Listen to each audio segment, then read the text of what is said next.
सुधा अभी अभी सब्जी खरीदकर घर की तरफ पीछे मुड़ी ही थी कि मोहन के पीछे बाइक पर किसी और को बैठा देखकर ठिठक गई। ठिठकती भी क्यों नहीं, एक सुंदर सी औरत चिपक कर मोहन के पीछे बैठी थी जो, और उसका एक हाथ मोहन के कंधे पर था। सुधा के तन बदन में आग लग गई। वह नागिन की तरह फुफकारी, अच्छा तो इस उम्र में ये गुल खिला रहे हो। रोज पैदल चलकर सब्जी खरीदने वाली सुधा ने तुरंत ऑटो किया और आनन फानन में घर पहुंची।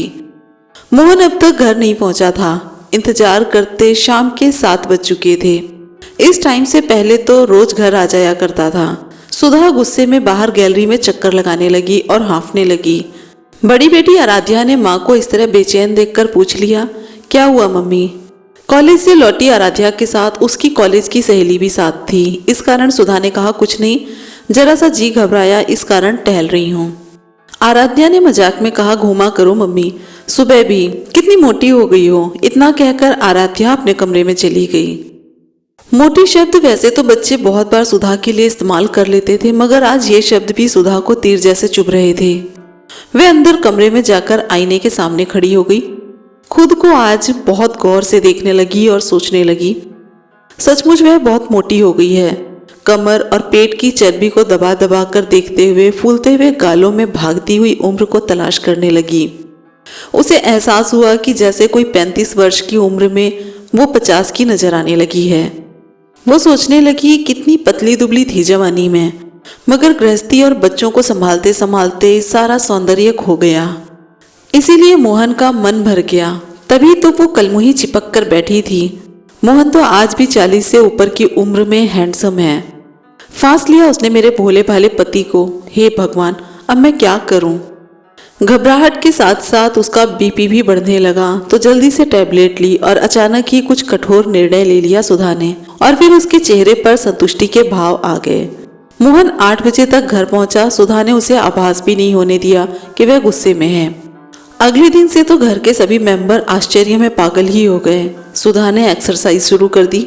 7 बजे उठने वाली सुबह 4 बजे उठकर कपालभाति, प्राणायाम, सूर्य नमस्कार और वे सभी योगासन और एक्सरसाइज जो रात भर नेट पर खोज की थी, सभी को बारी बारी से कर रही थी।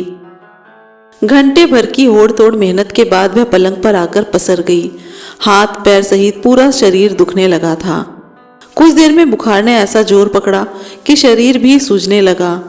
हालत गंभीर होते देख बड़ी बेटी आराध्या ने पिता मोहन को फोन किया और सुधा को लेकर परिवार वाले अस्पताल भागे। हालत खराब देखकर डॉक्टरों ने तुरंत सुधा को एडमिट कर दिया और घर के बड़े बच्चे सभी सुधा को डांट रहे थे कि आखिर अचानक उसे इतनी एक्सरसाइज क्यों करनी थी। अब भीगी आंखें लिए सुधा कहे भी तो क्या किसी से कि उसका मोटापा, उसका वर्षों का प्यार, उसकी खुशियां उसका पति मोहन उससे छीन रहा था। सभी घर वाले सुधा को डांट रहे थे कि क्या जरूरत थी एक साथ इतना सब कुछ करने की। बेचारी सुधा अब कहे भी तो क्या कहे, कैसे कहे कि मोहन बदल गया है। उसका प्यार, उसकी खुशी, उसका संसार, उसका पति अब किसी और जवान स्लिम सी लड़की के साथ अफेयर। कैसे बताए कि इस घर में उसकी सौतन आने वाली है। उसी से इस घर को बचाने के लिए वो खुद को स्लिम कर रही थी, ताकि उसका पति परमेश्वर मोहन उस चुड़ैल तो क्या किसी और की तरफ भी ना ताके। इधर मोहन भी ऑफिस से छुट्टी लेकर अस्पताल आ गया था, लेकिन उसने सुधा को जरा सा भी नहीं डांटा। सब घर के लोग धीरे धीरे वापस चले गए। बस मोहन और सुधा ही बचे थे अस्पताल में। तब मोहन ने पूछा, परेशान दिख रही हो कल रात से, क्या बात है? सुधा ने कोई जवाब नहीं दिया, बस मुंह फेर लिया। सुधा का शरीर अब भी तवे की तरह तप रहा था। मोहन ने कोई बहस नहीं की। वह ठंडी पट्टी बार बार उसके माथे पर रखता रहा। यह सिलसिला रात भर चला। इसके चलते एक पल भर भी नहीं सोया था मोहन, और सुधा भी बेहोश से पूरी रात दर्द और बुखार में पड़ी रही। डॉक्टरों ने कहा कि इसका बीपी कंट्रोल नहीं हो रहा। अगर यही हालत रही तो फेफड़ों और हार्ट को खतरा है। फिर अगली सुबह वह सुंदर औरत भी उससे मिलने आई। उसे देखकर सुधा ने मुंह फेर लिया। तब मोहन ने परिचय कराया, अरे सुधा इधर देखो, ये सोनिया दीदी हैं। इनका कई बार तुम्हारे सामने जिक्र भी कर चुका हूँ। 2 दिन पहले ही इनका ट्रांसफर मेरे ऑफिस में हुआ है। कल दीदी ने ज्वाइन किया। कल ही सामान भी शिफ्ट किया हमारे पास वाली कॉलोनी में। शाम को परिवार सहित चाय पर बुलाया था दीदी ने, मगर तुम्हारी तबीयत इतना सुनकर सुधा तो शर्म के मारे जैसे धरती में समा गई। उफ, कितनी पागल और मूर्ख हूं मैं। अपने देवता जैसे पति पर शक किया। उसने नजर झुकाए हुए ही सोनिया दीदी से नमस्कार किया।